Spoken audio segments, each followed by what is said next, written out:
Imagine buying your dream home, planting roses in the front yard, and putting your kids in the local school, and then finding out the land under your house belongs to a man nobody told you about, and the dam keeping your neighborhood dry is his to open whenever he wants.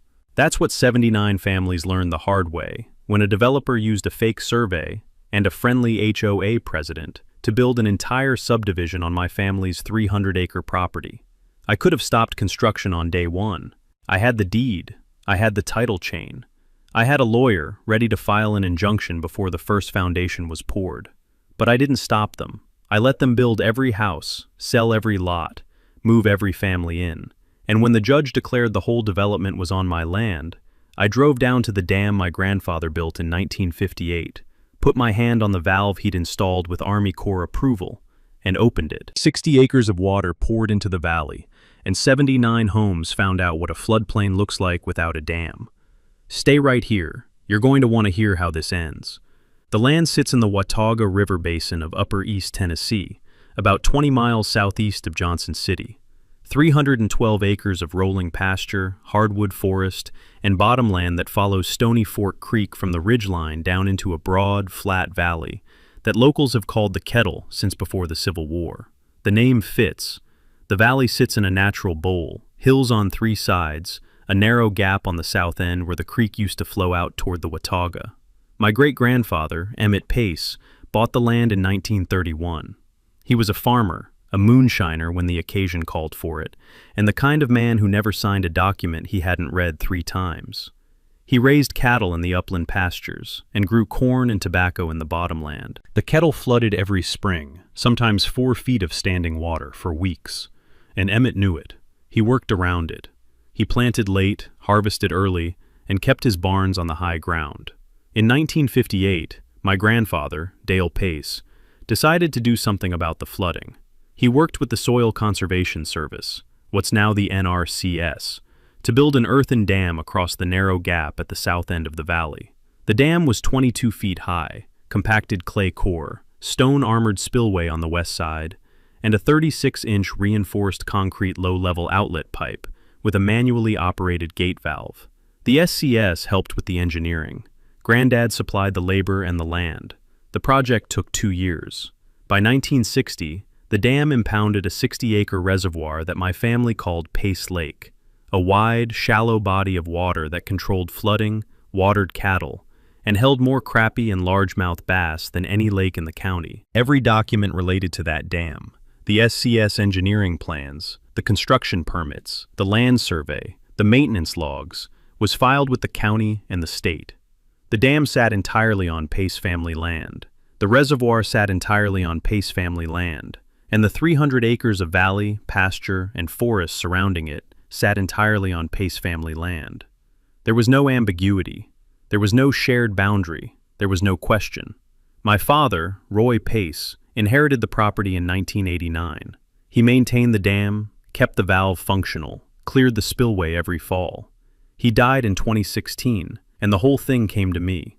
I was 31, working as a civil engineer for a firm in Kingsport, and suddenly the owner of the largest private landholding in the township. By then, a development called Ridgeline Estates had grown up on the hills north and east of our property.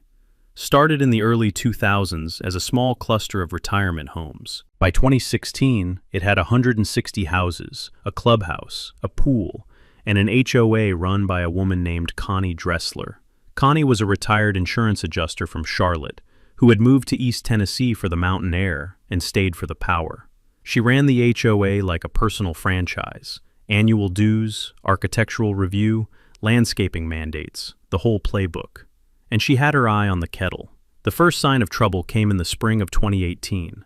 I got a letter from the Carter County Planning Department informing me that a preliminary subdivision plat had been filed for Ridgeline Estates Phase 3, 79 residential lots on approximately 210 acres of land, described as adjacent to and south of the existing Ridgeline Estates development. I read the legal description 3 times. Then I pulled out my own survey. The lots they'd platted weren't adjacent to Ridgeline Estates. They were on my land. Basically, they covered the entire Kettle, the floodplain valley below the dam, the lower pastures, and a good portion of the creek bottom. I drove to the planning office the next morning. The clerk showed me the plat. It was professionally drawn, stamped by a licensed surveyor, and signed by a developer named Burl Winslow, Connie Dressler's son-in-law. The plat showed 79 lots, ranging from a quarter acre to half an acre, laid out in neat cul-de-sacs across the valley floor. Streets named Crescent View Drive, Lakeview Court, and, this one really got me, Pace Meadow Lane. They'd named a street after my family, on land they didn't own. I asked the clerk whether anyone had verified the ownership of the land in the plat. She looked at me blankly. "The surveyor certifies the boundaries," she said. I asked to see the surveyor's certification. She pulled it up. The surveyor, a man named Grady Feltz, who happened to be Burl Winslow's college roommate, had certified the boundaries as matching the developer's title description. But the title description was wrong. It referenced the parcel number that belonged to a 50-acre tract my great-grandfather had sold to a timber company in 1947, a tract that sat 3 miles east of the Kettle and had nothing to do with my property. In plain English, the developer had used the wrong parcel number, whether by mistake or by design, and the surveyor had certified it without checking the actual deed. The planning department had accepted the plat without cross-referencing the county tax records. Nobody had noticed that the land described in the filing was not the land shown on the map. I pointed this out to the clerk. She said she'd flag it for review. I asked when the review would happen. She said she'd have to check with her supervisor. The supervisor was on vacation. For 2 weeks, I went home, sat on my porch, and stared at the dam. The reservoir was full from spring rains, the water lapping at the stone spillway, green-gray and calm.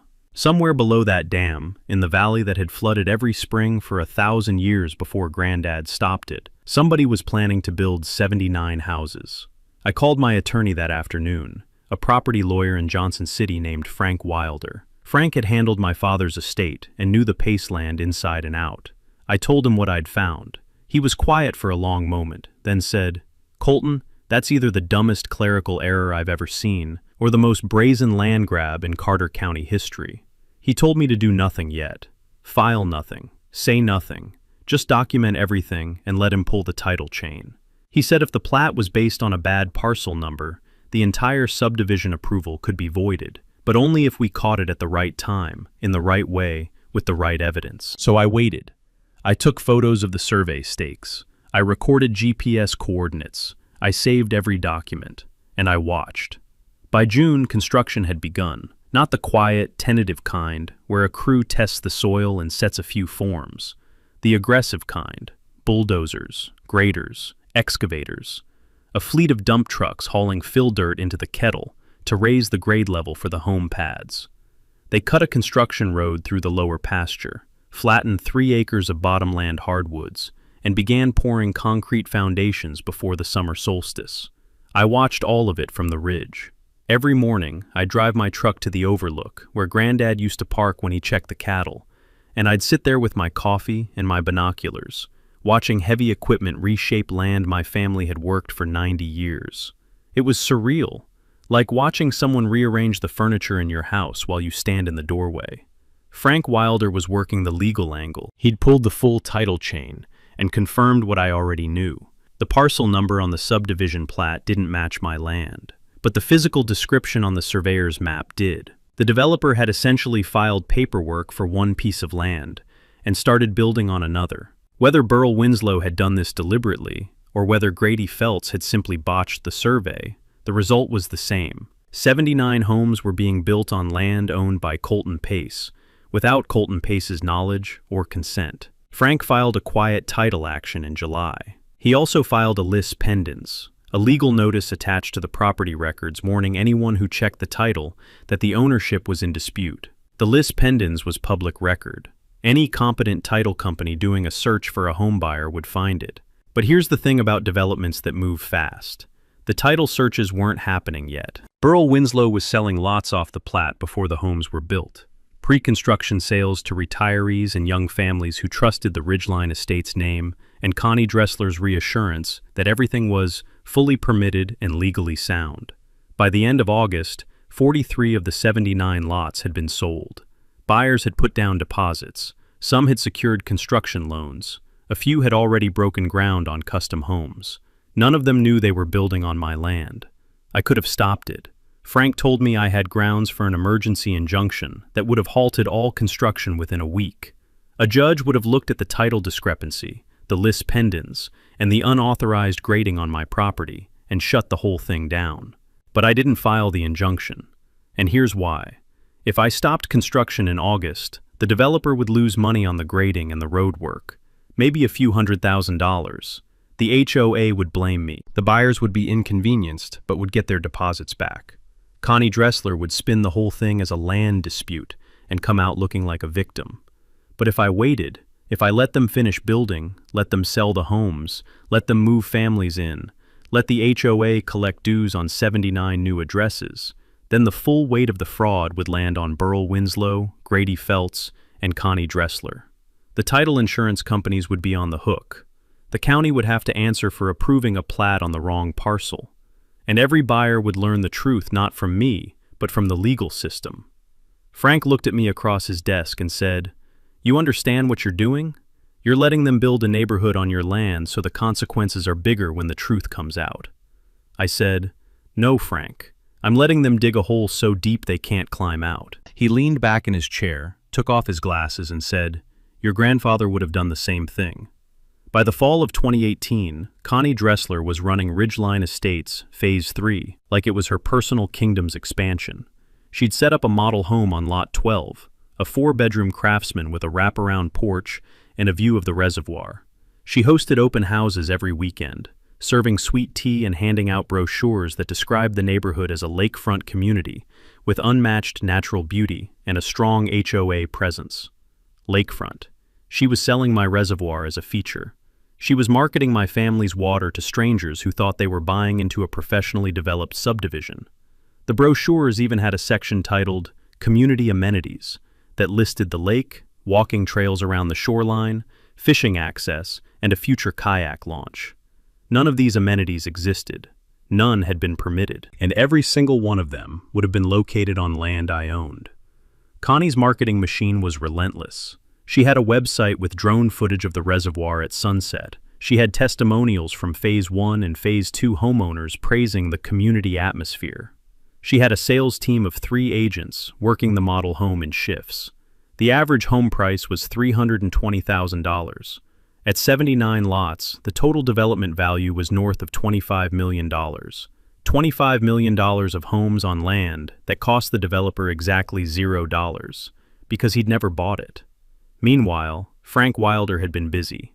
He'd obtained the original SCS engineering file for the dam, the same dam my grandfather built in 1958. The file confirmed that the dam, the reservoir, and the entire downstream floodplain were on Pace family land. He'd also pulled the county's floodplain maps, which showed the Kettle Valley as a designated FEMA Special Flood Hazard Area, Zone AE, with a base flood elevation that put the entire valley under 4 to 6 feet of water during a 100-year flood event. Here's the critical detail. The floodplain designation was based on the assumption that the dam existed and was maintained. Without the dam, the valley didn't just flood occasionally. It flooded predictably, reliably, every single spring when snowmelt and rain pushed Stony Fork Creek over its banks. The dam was the only thing keeping the kettle dry enough to build on, and I owned the dam. More than that, I was legally responsible for the dam. Under Tennessee's Dam Safety Act, I was the registered owner and operator of a Class II dam. I was required to maintain it, inspect it annually, and report any changes to the Tennessee Department of Environment and Conservation. If I decided to decommission the dam, to stop maintaining it and allow it to breach naturally, or to open the low-level outlet and drain the reservoir, I had the legal right to do so, provided I followed proper notification and downstream impact procedures. Burl Winslow had built 79 homes in a floodplain that was only dry because my family had spent 60 years holding back a creek. He'd never checked the floodplain maps. He'd never consulted FEMA. He'd never asked who owned the dam or what would happen if it stopped functioning. He'd just seen flat land near a pretty lake and started selling lots. Frank and I sat in his office one evening in October, the title chain spread across his conference table, the dam engineering file open beside it. He looked at me and said, "Colton, you don't just own the land under their houses. You own the reason the land is buildable." I nodded. "And if you ever stop maintaining that dam," I finished his sentence, The valley goes back to what it was before 1960, a seasonal swamp. Frank closed the file, rubbed his eyes, and said, "I've been practicing law for 28 years. I've never seen a case where one man holds this many cards." That winter, I drove to the county clerk's office in Elizabethton and spent 3 full days in the records room. I pulled every document connected to the Pace land, the dam, the reservoir, and the Ridgeline Estates development. I was building a complete legal history, the kind of file that doesn't just win a case, it ends a career. What I found was worse than I expected. The surveyor, Grady Feltz, hadn't just used the wrong parcel number. He'd created a fictitious title reference. The parcel he'd cited, the one my great-grandfather sold to the timber company in 1947, had been subdivided and resold 4 times since then. It was now a tree farm owned by a Baptist church in Irwin. The legal description bore no resemblance to the Kettle Valley.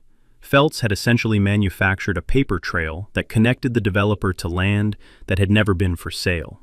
I also found that the county planning department had received a comment letter during the plat review period from the NRCS, the modern successor to the old Soil Conservation Service, noting that the proposed development sat within a dam inundation zone and recommending a hydrological review before approval. The planning department had filed the letter and never responded. The dam inundation zone. That's the area downstream of a dam that would be flooded if the dam failed or was deliberately opened. The NRCS had flagged it. The county had ignored it, and Burl Winslow had built 79 houses in it. I also pulled something I hadn't expected. A letter from Connie Dressler to the County Planning Commission, dated 3 months before the plat was filed, recommending approval of the Phase 3 development and personally vouching for Burl Winslow's credentials as a developer. She'd signed it as HOA president. She'd used HOA letterhead. She'd represented the development as an official HOA-endorsed expansion. The HOA board had never voted on it. I confirmed this through Reggie Wallace, a retired electrician who sat on the Ridgeline Estates board and was quietly horrified by what Connie had done. He told me the Phase 3 development had never appeared on a single board agenda. Connie had endorsed it unilaterally. I drove home that evening with a box of photocopies on the passenger seat and a clarity I hadn't felt in months. The pieces weren't just falling into place. They were locking together like the stones in Grandad's spillway, each one supporting the next, holding the whole structure tight. I spent the first 3 months of 2019 preparing, not reacting, not arguing, preparing, the way Grandad would have, methodically, quietly, and with the patience of a man who knows the creek doesn't care who you think you are. First, I hired a licensed professional engineer.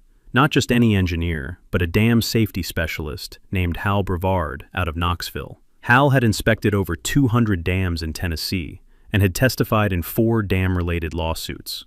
I paid him to conduct a full safety assessment of the Pace Dam, including structural integrity, spillway capacity, outlet works functionality, and downstream inundation modeling. His report was 46 pages long.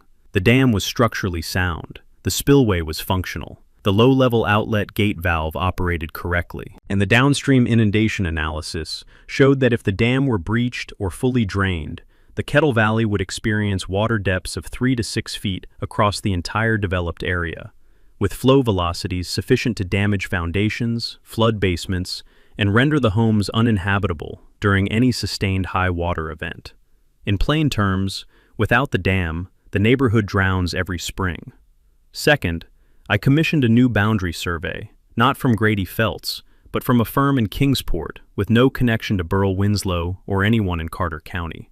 The surveyor, Beth Ann Crow, walked every boundary line with GPS equipment, set new iron pins, and produced a certified plat that showed, with millimeter precision, exactly where my property began and ended.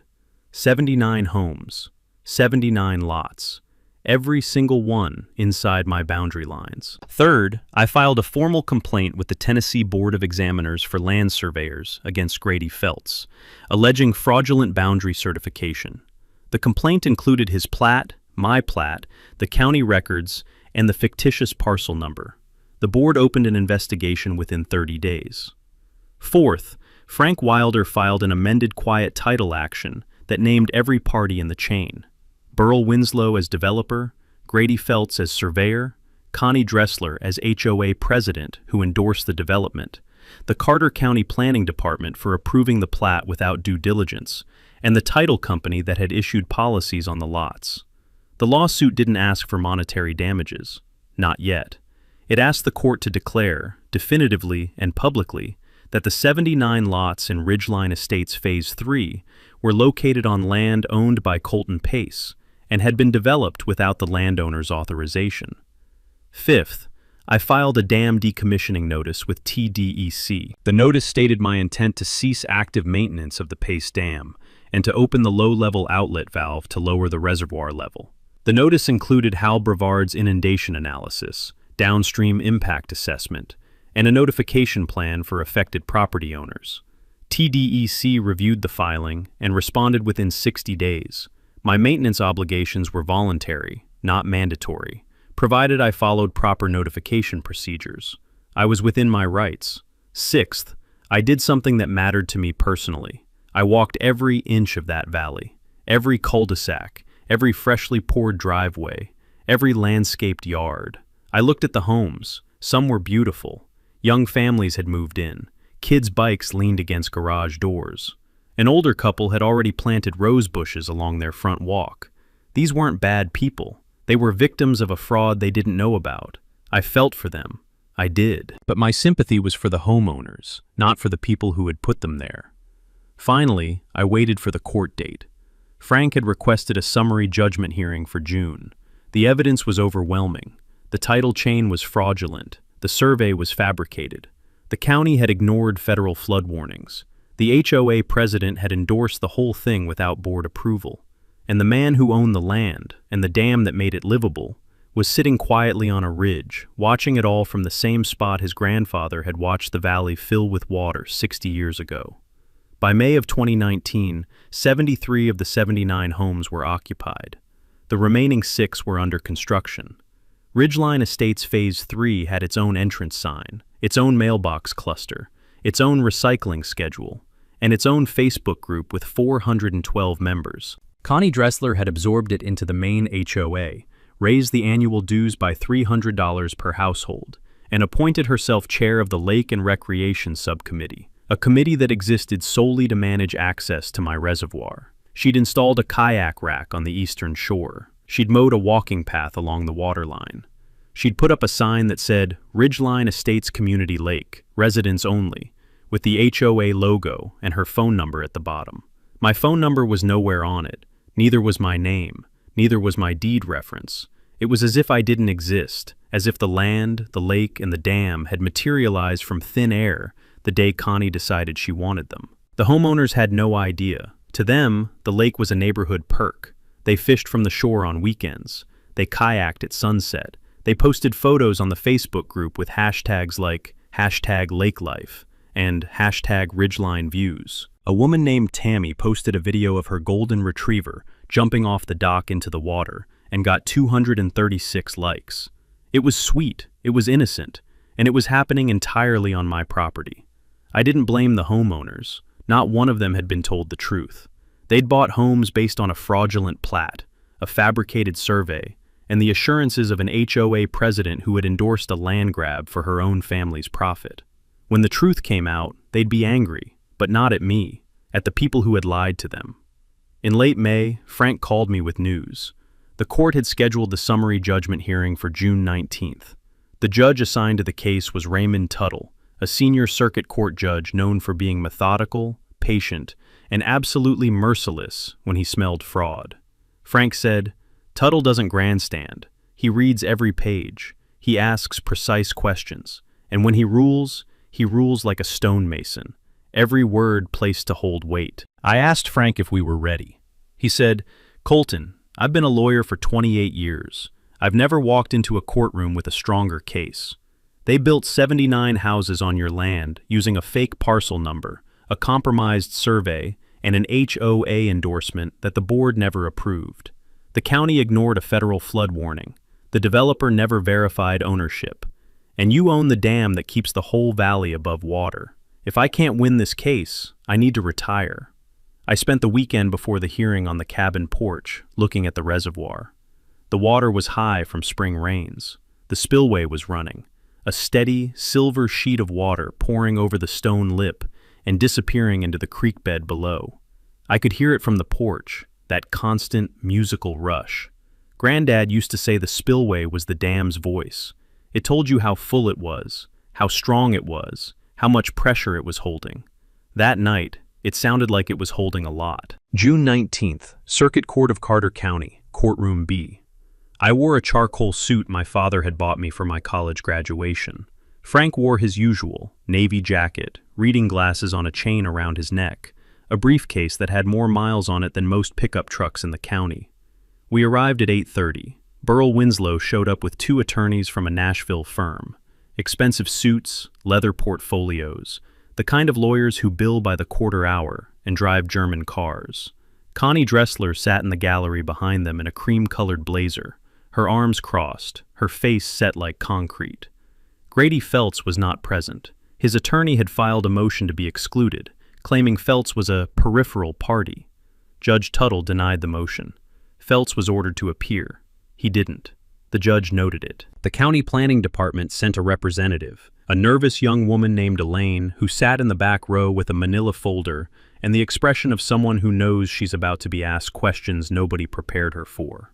Frank laid out the case in 45 minutes. He projected the 2 plats side by side on the courtroom screen, the developer's plat with the fake parcel number, and Beth Ann Crow's certified survey showing the actual Pace property boundaries. The overlay was devastating. Every lot, every street, every cul-de-sac sat inside the red boundary line of my land. There was no overlap with the parcel Feltz had cited. The 2 properties were 3 miles apart.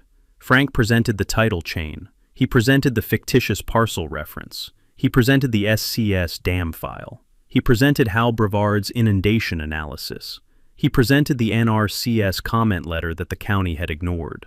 He presented Connie Dressler's endorsement letter on HOA letterhead. He presented the board minutes showing the Phase 3 development had never been voted on. He then turned to the judge and said, "Your Honor, the respondents built 79 homes on land they do not own. The plat was based on a false parcel number. The survey was fabricated. The county approved it without verifying ownership or addressing federal flood warnings. The HOA president endorsed it without board authorization. And the petitioner, Mr. Pace, owns not only the land beneath these homes, but the dam and reservoir that make the land habitable. Without his dam, this valley floods every spring. The respondents didn't just build on his property. They built their entire development on his goodwill." The Nashville attorneys objected to several of Frank's exhibits. Judge Tuttle overruled every objection. They argued the developer had relied on the surveyor's certification in good faith. Judge Tuttle asked to see the surveyor's field notes. The attorneys didn't have them. They said Feltz had not provided them. The judge made a note. When Connie Dressler's name came up, the Nashville attorneys tried to distance their client from her actions. Judge Tuttle read her endorsement letter aloud in open court, every word, including the sentence where she described Burl Winslow as a trusted family partner. The gallery stirred. A woman in the 3rd row, a Phase 3 homeowner, whispered something to her husband. His face went white. The hearing lasted 4.5 hours. Judge Tuttle recessed for lunch, returned at 1:30, and said he would issue a written ruling within 14 days. I walked out of that courtroom into the June heat, my jacket over my arm, and stood on the courthouse steps looking down at the town. Frank stood beside me, loosening his tie. He didn't say anything for a long time. Then he said, "That judge read every page, every single page." I nodded. We shook hands, and I drove home. Judge Tuttle issued his ruling on July 2nd. It was 31 pages long. He declared, in unambiguous language, that the 79 lots comprising Ridgeline Estates Phase 3 were located on land owned by Colton Pace, as evidenced by an unbroken chain of title dating to 1931. He found that the subdivision plat was based on a fraudulent parcel reference and a deficient boundary survey. He found that the county planning department had failed in its duty to verify land ownership before approving the plat. He found that the HOA president had issued an unauthorized endorsement that materially influenced the development's approval. He ordered the plat vacated. He ordered the developer to cease all further construction, and he referred the matter to the Carter County District Attorney's Office for investigation of potential criminal fraud. The ruling hit the local news that afternoon. By evening, it was on the Knoxville stations. By the next morning, it was on regional wire services. The headline in the Johnson City Press read, "Judge rules 79 homes built on wrong man's land." And then I opened the dam. Not all at once, not recklessly. I'd filed my TDEC, decommissioning notice, months earlier. I'd completed the downstream notification. Hal Brevard was on site to monitor the flow rate. I opened the low-level outlet valve on the morning of July 5th, slowly, methodically, the way Granddad had taught me to manage water. Not as punishment, as truth. The reservoir began to lower. Over the next 72 hours, 60 acres of impounded water drained through the 36-inch outlet pipe and flowed down Stony Fort Creek's original channel, a channel that ran directly through the heart of Phase 3. The water didn't surge. It rose gradually, the way spring floods always had before Granddad built the dam. But it rose. 3 feet in the lowest lots, 2 feet along the streets, standing water in basements, crawl spaces, and garages across the entire development. The photos went national. 79 homes standing in brown water, streets turned to rivers, moving trucks stuck in mud, a kayak rack, Connie Dressler's kayak rack, floating sideways near what used to be the shoreline. The drone footage showed the empty reservoir basin on one side and the flooded neighborhood on the other, connected by a stream that had been running through that valley since before anyone alive could remember. The homeowners were evacuated within 48 hours. The county declared a local emergency. FEMA sent an assessment team. The National Weather Service confirmed there had been no unusual rainfall. The flooding was caused entirely by the controlled release of an impounded reservoir on private property, consistent with the dam owner's filed decommissioning notice. I didn't give interviews. Frank gave one, a careful, factual statement to the Knoxville News-Sentinel. He explained that Mr. Pace had exercised his legal right to cease maintenance of a privately owned dam on his own property, in accordance with Tennessee law and TDEC procedures. He noted that the developer had built 79 homes in a federally designated flood zone without consulting the dam owner or verifying the floodplain status. He said, "The valley is returning to its natural hydrological state. The water is doing what it has always done. The only thing that changed is that Mr. Pace stopped holding it back." Connie Dressler was photographed standing on the elevated entrance road to Phase 3, watching the water from behind a police barricade. She was wearing rubber boots and a windbreaker. Her clipboard was nowhere in sight. A reporter asked her for a comment. She said, "This man destroyed a community out of spite." The reporter asked, "Did you know the homes were built on his land?" She didn't answer. She turned around and walked back to her car. That photograph, Connie in her rubber boots, the flooded neighborhood behind her, the empty reservoir basin beyond that, ran on the front page of 3 newspapers. It became the image of the story. The woman who built a kingdom on borrowed land, standing at the edge of what borrowed land looks like when the owner takes it back. The aftermath was as thorough as the flood.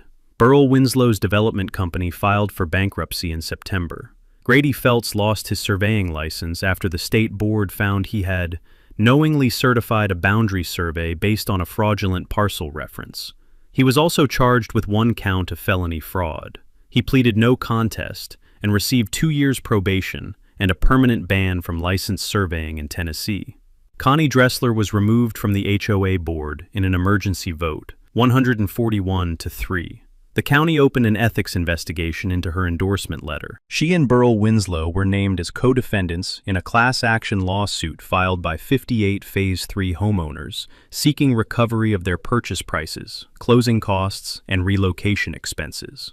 The suit also named the title insurance companies, the Carter County Planning Department, and the real estate agents who had sold the lots. The county planning department conducted an internal review that resulted in new procedures requiring independent title verification for all subdivision plats. The planning director retired early. Elaine, the nervous young woman from the courtroom, was promoted to senior planner and became, by all accounts, the most diligent reviewer in the department's history. The 79 homes sat empty through the winter. Water receded as fall came, but the damage was structural. Foundation cracks, mold in the walls, warped framing. Insurance adjusters walked through every house and wrote the same conclusion.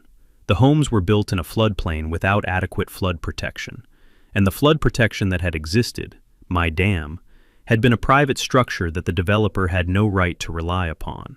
Most of the homeowners settled with the title insurance companies. A few sued Burl Winslow personally. The total losses across all parties exceeded $30 million. Not $1 came from me. But here's the part I want you to remember. After the court ruling and the flooding and the news coverage and the lawsuits, a group of the displaced homeowners reached out to me through Frank.